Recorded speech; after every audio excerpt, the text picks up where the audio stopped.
Kalau ada yang buat aku nyaman perempuan, kenapa aku harus ke laki-laki yang selalu kasar? Jadi karena faktor trauma tersebut membuat orang itu menjadi seorang LGBT.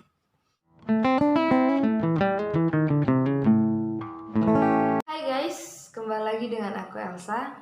Di video kali ini kita akan membahas mengenai hal yang sedikit sensitif bagi mereka yang menganggapnya sensitif, yaitu LGBT. Aku lihat di aplikasi TikTok banyak kali, bukan dari luar negeri tapi di Indonesia, orang itu bangga menunjukkan identitasnya sebagai LGBT. Nah, biasanya LGBT ini melambangkan bendera berwarna pelangi. Bendera berwarna pelangi yang menunjukkan bahasanya itu adalah LGBT. LGBT adalah singkatan dari lesbian, gay, biseksual, dan transgender. Nah, istilah LGBT ini dikenal pada tahun 1990, aku belum lahir, untuk menggantikan frasa komunitas gay atau orientasi seks yang menyukai sesama jenis laki-laki. Nah, kita bahas satu persatu. Yang pertama dulu lesbian. Lesbian adalah orientasi seks yang menyukai sesama perempuan. Gay adalah orientasi seks yang menyukai sesama laki-laki. Biseksual adalah orientasi seks yang menyukai pria, bisa juga wanita. Dia menyukai kedua-dua jenis tersebut.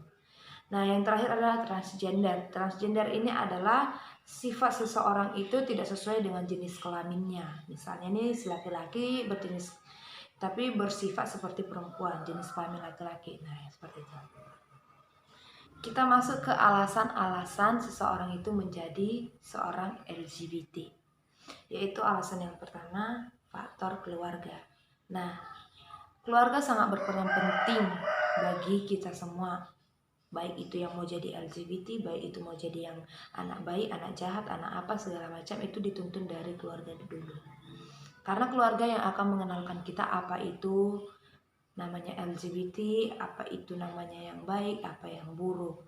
So, ketika keluarga itu nggak baik, maka anak itu juga tidak baik. Misalnya nih, aku memiliki adik, terus memiliki bapak. Bapakku ini melakukan hal yang kasar kepadaku, dan adikku juga melakukan hal yang kasar kepadaku. Jadi karena hal tersebut aku trauma, aku nggak mau lagi dong dekat-dekat dengan laki-laki. Soalnya bapakku aja kayak gini, adikku aja kayak gini, ngapain lagi aku juga harus suka sama laki-laki.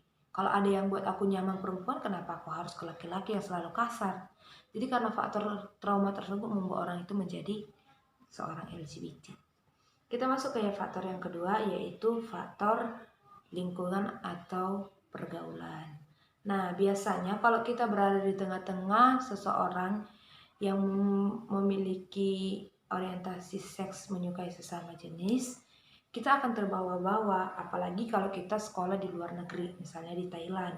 Nah, kita kan melihat, wah, orang ini sesama jenis kayaknya baik gitu, baik-baik aja, justru kayak asik, menyenangkan gitu. Jadi kita kayak membawa itu ke Indonesia, kita bawa dengan budaya kita sendiri gitu. Padahal di Indonesia kita ketahui bahwasanya itu disebut ilegal, belum dilegalkan sama sekali gitu. Jadi faktor lingkungan ini memang sangat berpengaruh untuk menjadi seorang LGBT. Kita masuk ke faktor yang terakhir, yaitu faktor genetik. Nah, faktor genetik ini berasal dari diri kita sendiri. Sebelumnya aku menjelaskan dulu kepada kita semua bahwasanya seseorang wanita itu memiliki kromosom yang namanya XX dan seorang pria itu memiliki kromosom XY. Nah, terkadang ada orang yang terlahir dengan kromosom XXY dan mengakibatkan sifat seseorang itu menjadi lebih ke wanita. Nah, tadi aku udah jelasin bahwasanya pria itu memiliki kromosom XY. Nah, namun ada seorang laki-laki yang lahir dengan XXY dan dia memiliki kelebihan satu kromosom. Nah, ini mengakibatkan sifat dia itu cenderung seperti wanita karena dia memiliki kromosom X, kelebihan kromosom wanita, dan itu mengakibatkan kita menjadi seorang LGBT, yaitu seperti biseksual atau transgender. Nah, sekarang kita masuk ke pandangan-pandangan terhadap LGBT ini. Yang pertama yaitu pandangan dari perspektif hukum. Indonesia adalah negara hukum. Indonesia adalah negara demokrasi, bebas berpendapat. Namun, kebebasan berpendapat ini juga akan dikembalikan kepada status yuridisnya untuk menentukan apakah perbuatan itu, pendapat itu benar atau salah, sesuai dengan norma atau tidak. Nah, itu dulu ya, kita pahami sampai situ. Berdasarkan riset yang aku lakukan, sampai sekarang belum ada agama, nilai kemanusiaan atau nilai kemanfaatan manapun yang membenarkan LGBT tersebut. Namun, ada satu filsuf, yaitu murid Socrates, yang menyatakan bahwasanya yang terpenting dalam hidup ini adalah kesenangan. Tapi itu bukan berarti mengartikan bahwasanya kita itu harus menjadi seorang LGBT. Karena aku juga lihat penjelasannya seperti apa. Dalam Undang-Undang Nomor 1 Tahun 1974 tentang perkawinan menyebutkan bahwasanya perkawinan adalah ikatan lahir batin antara seorang pria dengan seorang wanita. Ingat ya, ikatan lahir batin seorang wanita dengan seorang pria. Jadi mereka tidak mengenal yang namanya LGBT. Nah, namun di Indonesia juga tidak memiliki sanksi terhadap mereka yang melakukan LGBT. Hanya saja itu kembali kepada diri kita sendiri dan kepercayaan kita. Misalnya agamaku adalah Kristiani. Nah, di agamaku itu tidak ada membenarkan sama sekali apa yang disebut dengan LGBT. Minggu kemarin aku ibadah di salah satu gereja HKBP di Medan.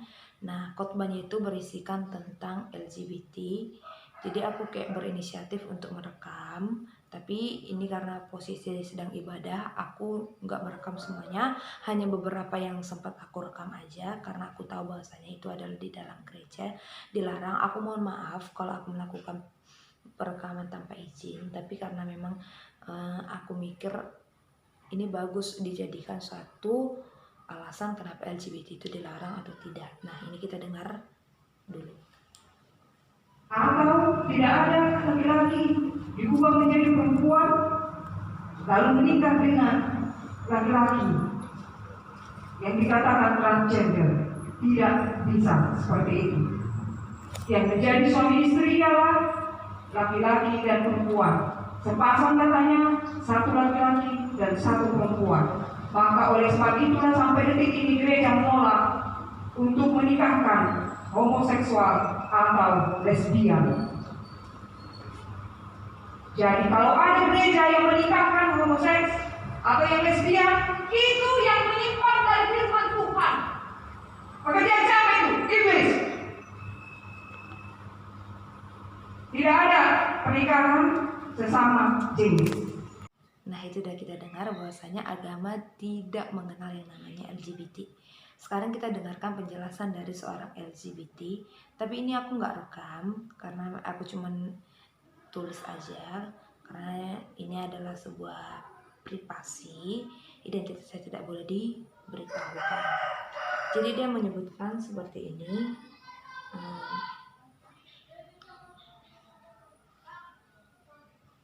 LGBT itu hanya menunjukkan rasa kasih sayang dan tidak melanggar ketertiban umum. Hanya saja sedikit menyimpang dari ajaran dan keyakinan. Hanya saja menyimpang dari ajaran keyakinan. Kami bukanlah segerombolan orang yang merusak tatanan negara menggunakan agama untuk memecah belah umat manusia, menggunakan agama untuk diskriminasi.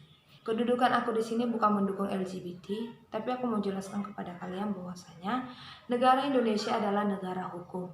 Negara Indonesia adalah negara demokrasi, bebas berpendapat, tapi harus dikembalikan kepada status yuridisnya untuk menentukan benar atau tidaknya.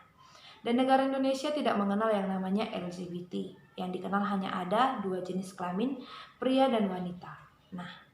Namun para LGBT juga menyebutkan bahwasanya kami tidak salah, hanya menyimpang dari ajaran keyakinan saja. Dan kami bukan segerombolan orang yang menggunakan agama untuk memecah belah negara Indonesia. Buat kalian yang punya penjelasan lebih atau aku ada salah, aku kekurangan, boleh komen di bawah agar aku tahu juga apa pendapat kalian terhadap LGBT ini. Sekian video hari ini, semoga video ini bermanfaat buat kalian semua. Sampai jumpa di video aku berikutnya. Dan jangan lupa juga follow IG aku Elsa Simalango 02. Sampai jumpa.